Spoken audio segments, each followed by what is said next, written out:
Hello and welcome to the deserts of Nehekara. Today, the forces of the Tomb Kings will be facing the Bretonnians in open battle. Let's begin.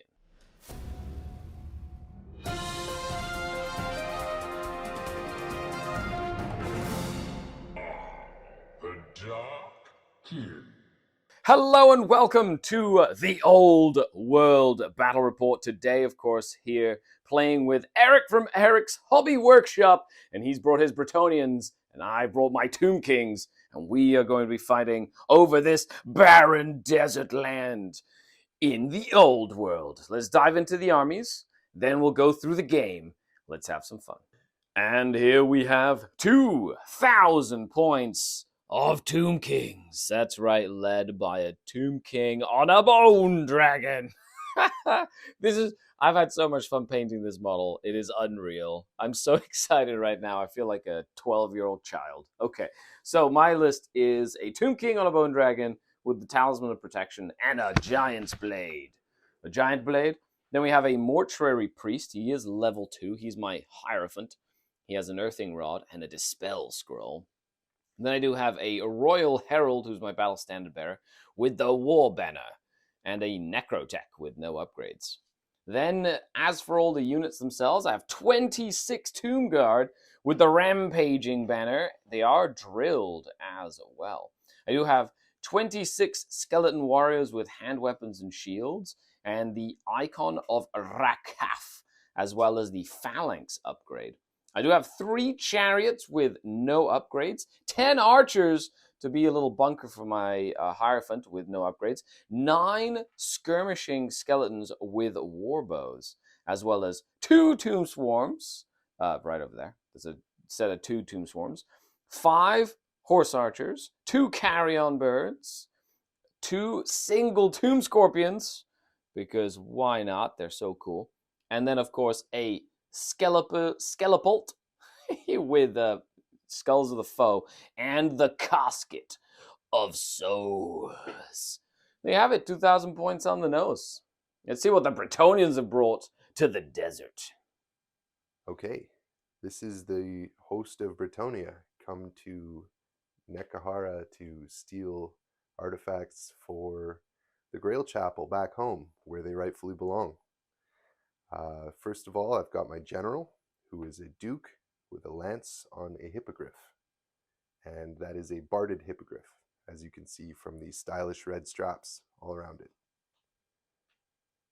Next up, I have a paladin, who is the battle standard bearer, and he is holding the Banner of Shalom, which makes the unit that he joins unable to be reacted as stand and shoot from whoever they charge. My level 4 sorceress on a unicorn is a prophetess, and as you can see on her hip, she has the silver mirror. And next up, she's assisted by a damsel, who is a level 2 wizard with a dispel scroll. Moving on to the knights, I have an impetuous unit of young knights errant, who have full command. And then the elite knights on the other side of the table are the Grail Knights. Again, 10 of them with full command. I have a field trebuchet, which is not the official model, but the Lord of the Rings model, which is a little bit more intimidating looking and less ornamented. And I have 3 Pegasus Knights with a champion, but no musician or standard bearer.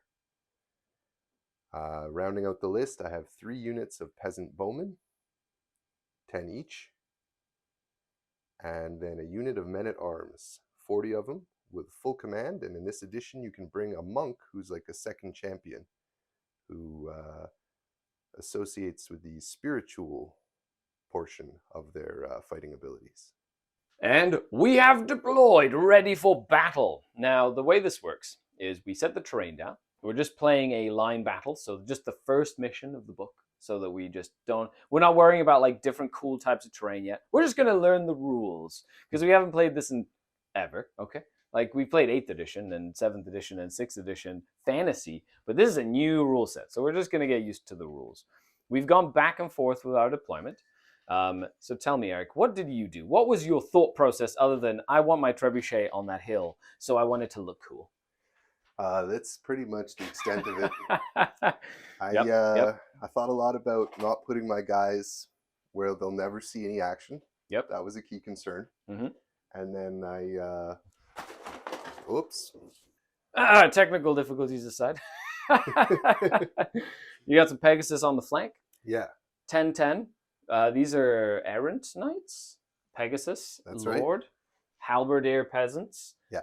The big unit of Grail knights, trebuchet, and more peasants. Yeah. With bows. So I gave some concern to the idea that when in doubt, go with aesthetics. So I put my camouflage guys in the woods over here. Of course, yep. That makes sense. And then this unit's just about as wide as this space here. So that seemed like it was a match made in heaven. Yeah, I wish there was a smarter decision behind some of this stuff, but I'll just being honest here. We went for the look cool factor. That's kind of what we're looking for. Yeah. Skeleton skirmishers, which is like a brand new unit, so they're just kind of like gonna go harass the flank. I put my chariots, swarms, and one scorpion on this side, but then you put your Grail Knights there, and that made me very nervous.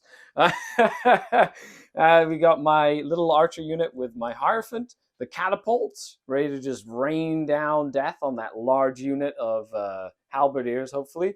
Big unit of Tomb Guard with the Necrotech and the Battle Standard Bearer.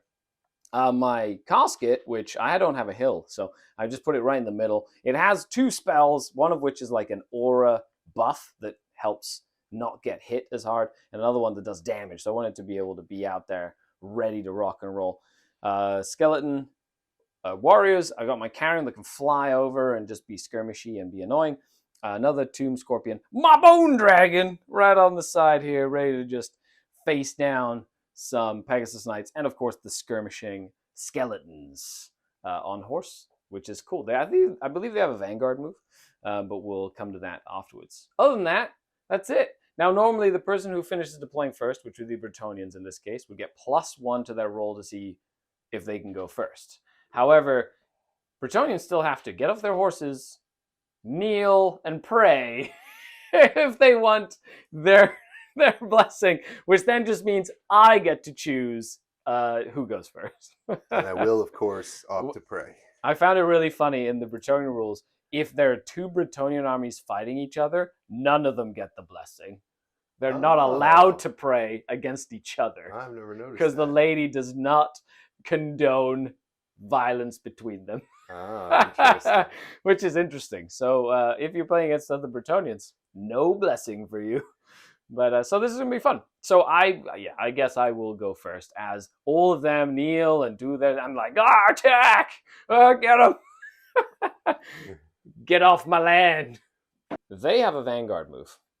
So they just move up. They do this.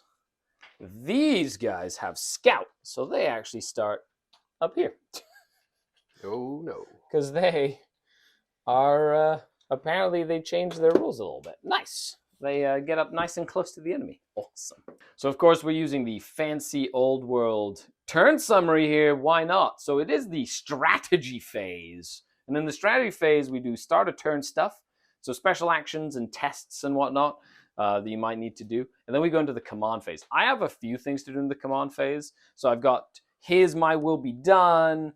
I've got my Necrotech's Hatred to Everybody. So I'm going to be doing kind of that sort of stuff in this phase right now. And then we go into Conjuration, which is where we can do enchantment or hex spells. Okay, so I did my Will Be Done for +1 initiative with Strike Like the Cobra on my Bone Dragon. I ended up I don't want to do the Light of Defense from that. I got my Taskmaster ability off, so the Tomb Guard now have Hatred and Frenzy? No, extra attacks. They have extra attacks +1 and Hatred everything. And then I did get the Cursed Blade spell off, so everything within 12 gets reroll 1s to hit when they're attacking, which is, no, not everything within 12. Everything within command range of my Hierophant, which is leadership 8. So, or 7. So 7 or 8 inches. That gets a small little bubble. Okay, so with that, we go into the next phase of the game, which is the Rally Fleeing Troops, which I am immune to psychology and I don't care. Then we go into the movement phase. So first I would have to declare any charges if I wanted to declare, but because I did scout with them, they do not get to declare charges at all. So nothing is in range to declare charges. That means that I'm going to essentially just move. And that'll be fun. So doing the movement, I will come back. I'm just going to move up on the Bretonnians, and my aim right now is just to try and pepper some of these archers / maybe do some work on this big brick that I have PTSD from the tournament that Eric and I played. And they just murdered my entire unit with my Hierophant, and that made me very sad. So I have a bone to pick with them. Ha! Get it? Hey. Yeah, there you go. That's So what let's you did come there. back after the movement phase. I know, it's really cool. The terrain looks fantastic. Of course, make sure you check out Eric's Hobby Workshop if you don't know it already. The link will be down in the description. And of course, make sure you check out the second battle report that we're doing, which is going to be on his channel, because this is the first of 2 battle reports. It's going to be really, really fun. Okay, so over here, I just moved this side to keep them within range of the skeleton chariots to be able to shoot. They moved up to shoot as well. I've just kind of trudged up my skeletons a little bit. Cool thing about undead now is you can march as long as you use a fly move, not your normal move. Because fly, you can march with fly. So my carrion were able to fly up, just kind of get in the way. They move up, and then they have reserve move, the same as the chariot. So after the shooting phase, they'll get to move again, which is really cool. They get like double move. And then the dragon's just getting up close and personal, ready to just threaten everything. He's probably just going to face more that way, so he can hit them in the flank and disrupt the lance for. We'll see what happens. It'll be fun. I'm going to do some shooting. We'll come back after the shooting phase. But other than that, we've moved, we've maneuvered. It looks so classic-y and awesome. And now we'll see what damage we have to do. This is going to go 6 turns. So it lasts a lot longer than some of the games that we're used to nowadays. But it's a great reminder of the old school times. And first shot of the game, I rolled a misfire on my catapult, and then I rolled a 1, and my catapult has now died. Well, don't forget that you also What? knocked it to pieces. I think it with died. your- I did. I actually broke it as I was rolling the dice, so it's fitting. I literally, my hand just knocked it, and it just crushed my own miniature. Well, I guess it's dead now. End of the shooting phase. A couple of skeleton bows killed a couple of archers over there, and then these skeleton bows did nothing. Now I do my reserve moves, which is really cool. So I can pick units to have reserve move, and they move as if they were in the movement phase. They just cannot charge or march. So they're just going to scoot back a little bit, because that's something I can do with a reserve move. Move backwards half, and then they get to move. Because they're skirmishing, though, I can just move them 8, and they're just going to go around this way and just essentially move to a flank even further. I actually really like them. They're really fun. Just disrupt the enemy as much as possible with horse archers. And with that, it is the end of my first turn, with my own catapult killing itself. How dare you laugh at my misfortune, sir? Actually, it's all you can really do with this sort of thing is giggle, because that was really funny. Other than that, we'll come back. It is now Bretonnian turn number 1. We start the phase, the start of the game, with some magic spells. You only had 1 spell that you could cast, really, which was the Lady's Wrath. Yeah, and it was on an 8, and you needed to roll an 9, sorry, and you didn't get it. I got a natural 4. Yep. Wasn't With quite plus enough. 4 did not work, so no spells. Okay.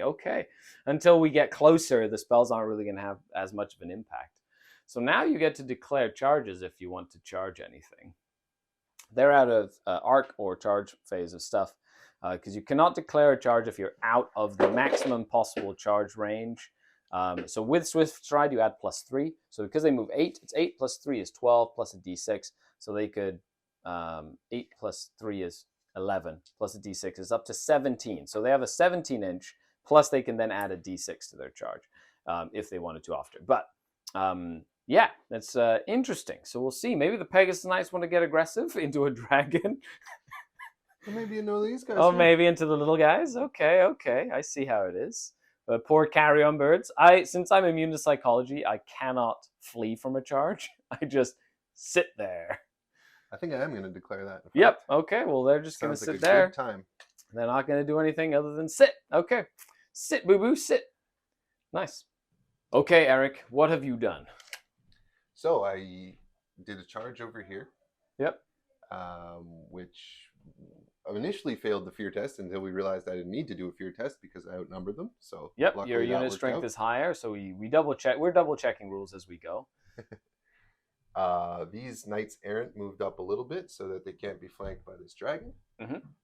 The lord on the hippogriff moved into the ruins here, Just flew up. contemplating his next move. I wonder Yep. what it could be.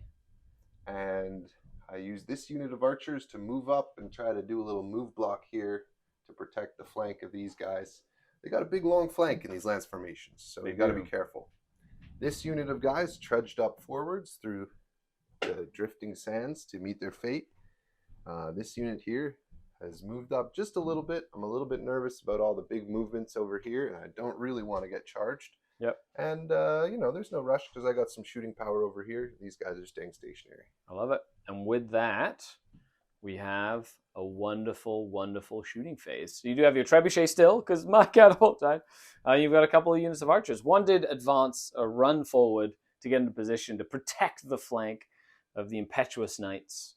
So we'll see what happens at the end of the shooting phase. End of the shooting phase. So we had these bowmen shoot the scorpion. Didn't do any damage. The trebuchet shot at the chariots, and it scattered 10 inches into this little open space. Didn't do any damage, but is just ranging in right now. In other words, this archer shot into the bone dragon, did 2 wounds, and one was ward saved and one was regen. Hooray! So Shouldn't have cheaped out on the braziers. you need to buy those 20 points though. I mean, you have to get rid of a whole unit to just get the braziers on the others, but it might have been worth it. It's like I said, they're already wearing leather hoods in the desert. I figured it was too much to make them bring braziers as well. That's just torture. Yeah. Yeah. Well, with that, we go into the fights, the combat and fight phase. Over here, they moved more than 6 inches, or they moved to get +3 to their initiative. They're just going to fight my carrion birds. End of the charge phase. The Pegasus Knights killed 1 carrion bird and left one with 1 wound, and then I crumbled. I didn't do any damage in return. You could say I turned your carry-on into luggage. Oh! Did you come to the desert for those fine feathers and stuff? Oh my goodness. So with that, end of battle round number 1. You're currently in the lead points-wise. You've got my catapult and my carry-on. So it's 200 points to my 0. Okay, I've got to make it up. Let's go into battle round number 2. And we're back to my turn. So, declaring a charge. Ha-ha! Well, actually, I need to do my little abilities and stuff first. So I'm going to go ahead and do my king is going to try and essentially do his my will be done again. So leadership test for him for that. He does get that off. And he's definitely going to go for strike like the cobra to get plus D3 initiative. He gets plus 3 this time. Woo! He's a fast boy. Damn. Over here, we're going to go with a Necrotech leadership test to get really good at attacking stuff. So hatred, everything, and extra attack on the Tomb Guard. And then over here, we just have the incantation of Cursed Blades, which will go off as well. So that's plus 2. So that goes off on a 13. Ooh, that's pretty spicy. Would you like to try and dispel it? I got to check range. And you're out of 18 inches, so you can't dispel with her. Out of 24, can't dispel with her. And you don't want to use your, epic dispel. You know what? I changed my mind. I'm going to try. Why not? Why not? Here it is once per turn epic dispel. I don't know if you Epically can. not dispel. I don't think you can take damage from that, though. Because you can't be outclassed in the art if you don't have a wizard trying to dispel it. Hell yeah. Yeah, because if you roll snake eyes with a wizard, it means my wizard beat your wizard at the dispel, and then you take damage. Yeah. You basically suffer a miscast, I think. It's pretty brutal. Getting it out of my system. That is quite brutal. So with that, that's it for that. You know what? I'm going to go ahead and try and cast the Light of Specialness here. I don't know if it's a 7 or an 8. It's an 8! Sad. How dare you! So no Light of Protection, I rolled a 7. So no cool spell there, but that does mean I get to try and zap you with the Light of Death. Okay. Now we do some charges. I am definitely going to try and charge some Pegasus Knights with a Bone Dragon. Then we'll come back after all that. Well, I charge. Now, skirmishers do not redirect charges now. So you charge, you make contact, and then the skirmishing unit basically piles into you, essentially. So now they've decided to hold because they do not want to lose the blessing of the lady. That's right. Other than that, we've got no more charges to make. I'm just going to do my movements, and then we'll go into the shooting phase. End of the movement phase. So this unit of archers readdressed the rank. So I added five models to the front rank. Basically, that's half a move, and then they scooted 2 inches sideways, which is half their movement. I basically stayed as far away from the Grail Knights as possible, out of charge range, out of arc. Moved my skirmishers, my Tomb Swarm, sidestepped the chariots. So just a bunch of shooting. I'm going to keep on shooting at those peasant archers, I think. They're going to shoot into the halberdiers because I don't have a catapult anymore. I've got my Light of Death over here. They were able to move back 2 inches. And because of their banner of swiftness, they were able to reform after they moved. So they can reform basically for free during their move, which is awesome. Just kind of making sure they don't get flank charged by big Pegasus dude guy, bro. And then my little skirmishing horsemen back here to take out those guys in the forest. Okay, this is only turn 2 of 6 turns. There's still tons of game left. It's all about the initial turn 1 or turn 2 maneuvering, and then it just gets wild. So with that, into the shooting phase. End of the shooting phase. So 1 archer go down over there, and 1 archer go down over there. That's it. Oh, and 1 halberdier. Yes, I got 1 with my little archers. But nothing else. Oh, I do have some more of the shooting. I've got his spell, but that's a 15-inch spell, so nothing in range there. And I do have the Light of Death, which, you know what? I'm just going to go ahead and do now. Let's see if I can pull it off. It goes off on a 9. Heck yeah. So I am going to do Light of Death. It's going off on the Knights Errant. They have to take a leadership test or get zapped by the spirits of the dead. And because you've used your once per game Dispel, can't use it for that. Once per turn Dispel anywhere on the board. Other than that, you have to have your wizards nearby to try and dispel it. All right. Leadership test on the Errants. I don't know what their leadership is. I did. I rolled a 9. Ooh. Mm-hmm. Their leadership is, let's roll and find out. They're going to pass. It's better than 4. So they're going to take D3 strength 3 hits. So 1 strength 3 hit. Are they toughness 3? So that is a wound at AP 1. 1 wound at AP 1. Heavy armor, shield, and barding. So that is a 5-4-3. Goes to a 4-up save. There it is. Completely okay. They don't care. They are protected. They would also have the blessing of the lady against that as well. Okay. Right. So with that, it's it for shooting. So let's dive in. I do have a breath weapon, but in combat, you cannot use breath weapons. Time to fight you. Now, initiative-wise, I moved at least 3 inches. So I get +3 to my chart for my initiative, +3 from Strike Like the Serpent, and then my initiative of 4. So I'm initiative 10 on that dragon. What? End of the charge phase. The dragon killed 2 Pegasus Knights, but even with modifiers, they did not break and flee. They just fell back in good order, instantly rallied at the end of the turn. And of course, I restrained and just reformed in order to make sure that I can deal with these knights that are coming up my flank.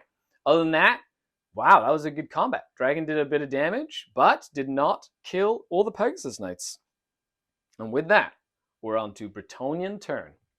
Number 2. Okay, Commandi strategy phase, that's what it's called. You've decided to declare a charge with the Errants into the big brick. Did you decide to charge him here too? I did. Okay. Then we've got that Pegasus going into the Scorpion.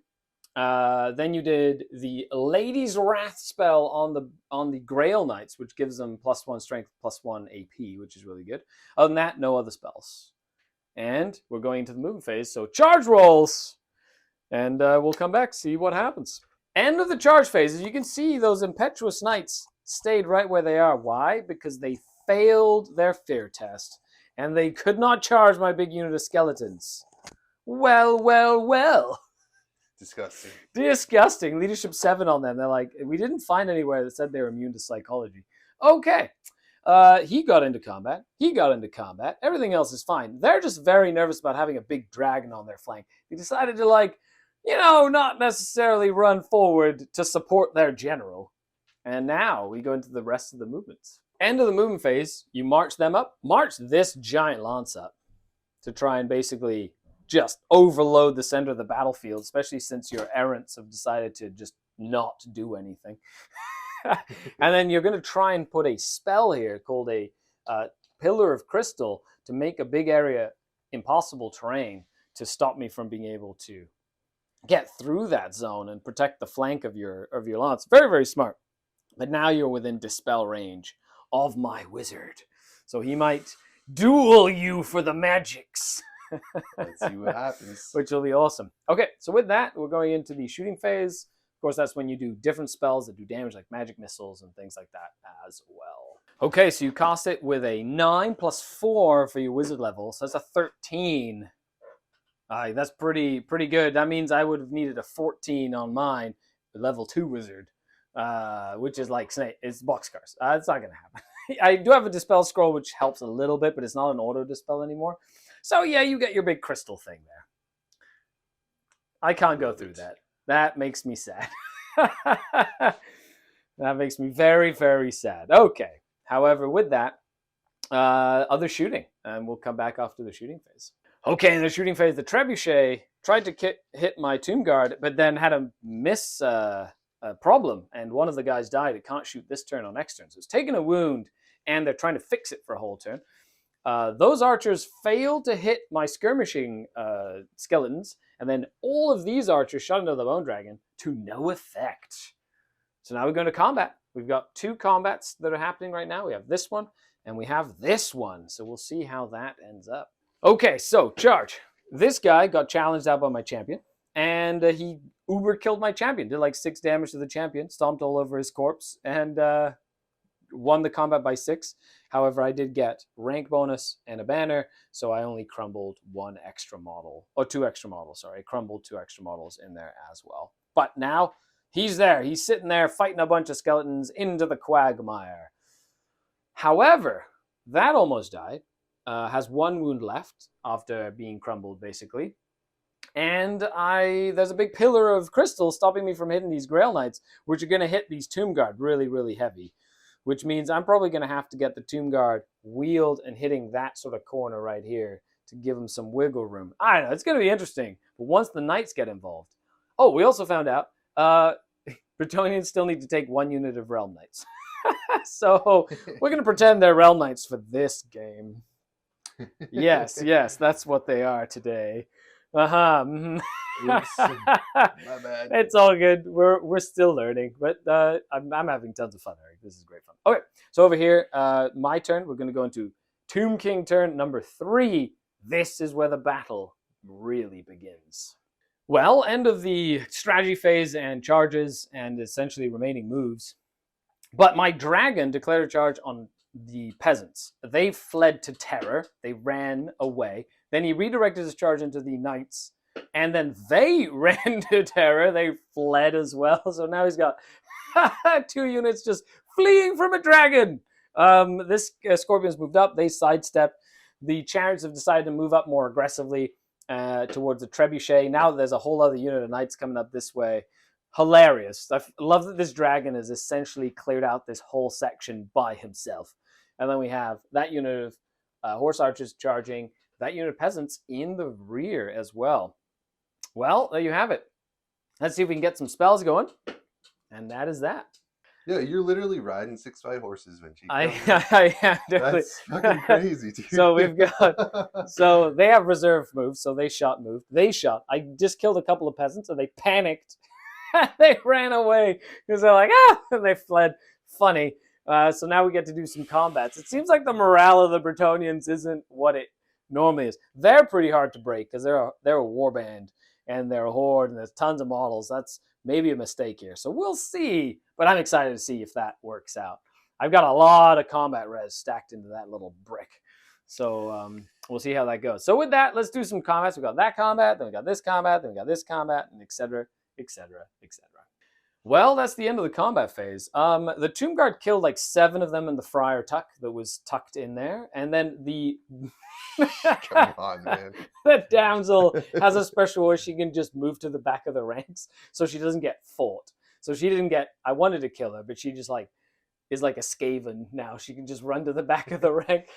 I did win that combat, and because you lost the Friar, you're not stubborn, which does mean you did fail, but because of the Battle Standard Bearer, you did fall back in good order, which was very key. It was indeed. And so they fell back in good order, and then I just followed up. This pyramid is being an absolute pain, just constraining your Lance's formation into a wedge right in here as well. Over here, I lost basically a whole rank of skeletons. This guy has a ton of attacks. Over here, nothing happened. And over here, I did... Not nothing. Remember this guy? He did pass his... The blessing of the lady saved him from a monstrous decapitating strike, right. basically. Whew, he was blessed by the lady. He was indeed. And then over here, we had these skeleton horsemen charge in, kill like the back rank. But then they fell back in good order too, because apparently their leadership is braver than any other peasant. This little guys with peasant archers, good leadership. Okay, and they fell back in good order. They got followed up by the horses. Oh man, what a mess this has been as we move into Bretonnian turn number 3. As the turn happens, you put Curse of Arrow Attraction on him. You were actually able to squeeze through and charge my Hierophant's bunker, which is not good for me. So that was a very nice little play there, moving into there, which means my army's probably going to start crumbling, which is not good. Then over here we had nothing. They rallied, which is good, so they can basically rally, regroup, and you started to move them back this way to help with this flank that's just a mess and get away from the dragon. They don't have the blessing of the lady anymore. How disgraceful. And then the trebuchet can't shoot this turn. So you have those archers that rally that can shoot. You've got those archers that rally that can shoot. And that's about it. Except they count as moving, so so you can't volley fire with them either. Yes. However, that's going to be a mess. Okay, on to your shooting phase. Shooting phase, I lost one skirmishing archer. And you did put another wound on him, but I ward saved it. I regened it. Ha! That's right. You should have brought your braziers. Braziers? Braziers. Whatever you call them. Braziers. Not women's clothing. Okay. And then over here we have, this is such a mess. About to get greasy this is so bad. Okay. So with that, let's do some fights. Well, my Hierophant died. However, everywhere else is going okay. I did crumble quite a bit here because I don't have a regen save anymore. Because as soon as the Hierophant dies, no regen. However, I did push them back. They actually broke and routed. However, I was unable to catch them as they ran quite fast. However, that's like the big mess I have. Let's see if I can go heroically killing blow your banner or something. That'd be fun. But it is the end of the turn in which my Hierophant died. End of the phase. So I need to take a leadership test for every unit on the table. And they will start crumbling. And then I have to take that same thing at the start of my turn for now until the end of the game. All right, so the swarms are leadership 10. So they're fine. These guys are leadership 4. They will lose 7. Oh, yes. Oh, no, that's not cool. Vengeance. So 1, 2, 3, 4, 5, 6, 7. There's one little guy left. Oh, am I going to get the last laugh? No, you're not. Never. The chariots are leadership. Ooh, that's pretty good. They're higher leadership as well. And they have the banner, so they could re-roll that. This unit of skeletons has to... Oh, no, they're going to lose 4. They're leadership 5, so they will lose 3 of them. 1, 2, 3. The banner is one of the last guys to die. Good job. Hold up that little Pegasus Knight for one more turn. Then on this side... Oh, Scorpion. He holds. They're leadership 7. That's pretty good. Then we've got Bone Dragon. He's okay. Leadership 10. And he is the general, so he makes the other archers leadership 10 as well. This was mutually assured destruction with the Pegasus Knight and the Scorpion both killing each other, which was hilarious. Oh, and I have to do my casket, which I totally didn't do. And I think the casket is leadership 8, so that is okay. Okay, not terrible. We still have some fight left, but I lost my regen save. It's time to get involved. Let's do this. Well. Finally get into combat. I've got the chariots going to the trebuchet. I did charge them. They fled. They just ran through everybody. Didn't panic the trebuchet. I was able to redirect the charge here, go into the side of these errants, and now their lance formation is broken. And I got the hatred off there as well. Dragon dumped into these peasants as well. And then over here, the Scorpion was in the front arc, weirdly enough. Got into the front here. I'm just going to try to kill the Battle Standard Bearer. Gotta kill you. Want him dead. That would be cool. Other than that, that's it. Don't really have any shooting other than a single bowman, and they can't shoot anything. So a little bowman, haha, he misses. Good job. And then he has Light of Death, but it is a magic missile. I don't think I can do it into anything that's already in combat. So he's just gonna sit there and look pretty. End of my fourth turn. Was that third turn? That was fourth turn. Yeah, end of the turn. Crazy turn. I was able to kill the archers. You killed them, and then I almost got him. It was so close. He has one wound left. However, you did win and then reformed, and now you're gonna go fight a bone dragon. Over here, they fell back in good order. It's a very interesting mechanic. It like messes up the battle lines, but it means that your units don't always just instantly die when you lose combat, which is very cool. Yeah. Okay. Other than that, we've got that's it. Yeah, so it is Bretonnian turn. Let's see what they do as we start rounding out the game here. Well, it is Bretonnian time, so they actually made that charge with a swift stride. Very nicely done. However, my dragon's going to just challenge one of your knights to a duel. You get to choose who, and then we just get to fight. And it'll literally be a grindy combat until the end of time, I hope. Unless I just crumble, which would be very sad for me. Over here, you charged into my Casket of Souls, and over here, you're stuck in combat. Big news! The peasants didn't rally and ran away. They did. They ran away. Okay. End of the turn. So, biggest thing here is we're trying to figure out how challenges work, because I challenged, I can kill one knight at a time, basically rendering everybody else useless. So, because Grail Knights can't refuse a challenge. So, normally you could just refuse a challenge and just hit the dragon with everything, but in Grail Knights specifically, they're not allowed to refuse a challenge. They cannot. They have to accept the challenge, which is a great way to die against the dragon. I did crumble a couple, but I did kill one of the Grail Knights. Okay, so with that, onto the turn. You did kill my Casket. I didn't kill the champion, but I killed everybody else. And you shot me and did a wound with some bowmen onto my chariots. And with that, we're moving on to the next turn. Okay, turn 5. So let's see what happens. I've got some crumbling to do. Yeah, super fun times. Crumbling. The lone guy is leadership 4. Oh, he holds! Oh, no. Leadership 10 on the score on the little guys. Okay. Leadership 7 on them. They're okay. Leadership, I think 8 on the Tomb Guard. They're fine, or 7. My big skeleton dragon is fine, and then they use his leadership of 10. They're fine as well. Okay, so at least my stuff is like, you know, the death of the Hierophant only lost me my regeneration saves, which makes me really sad. But we still get to fight. So declaring some charges. I'm going to go ahead and declare a charge with those chariots into that lone guy. And then they're probably just going to move up, and hopefully this lasts another turn, and then potentially charge into the flank with the lance there. I'm not sure. I don't want to add too much fuel to the fire here. And then these swarms are just going to continue to go and harass that unit over there. I don't know if they're swift stride. If they are, I might charge over there. But with that, on to my turn. Okay, end of the turn. I ended up not challenging with the dragon to see if I could kill some of them, but they passed all their saves and ward saves. And then my dragon crumbled, which was a bit of a shame. Other than that, I did kill the last guy there. They're still alive with 4 left, and we move on to Bretonnian turn number 5. Well, that was a fast turn. They basically just moved around and wheeled. This charge failed. That little unit killed the last skeleton skirmisher. And essentially, you've put your Grail Knights in a position to come and kill some Tomb Guard, which is exciting. So with that, on end of battle round number 5, we go into battle round number 6, the last turn for the Tomb Kings. Let's do some crumbling. Those guys over there, they crumble. Those guys over here, they are okay. The chariots, they're okay as well. And the swarms are fine because they're high leadership. Okay, let's do some charges. I made a charge. Need to roll a 6. They do have the rampaging banner, so they get to reroll their charges.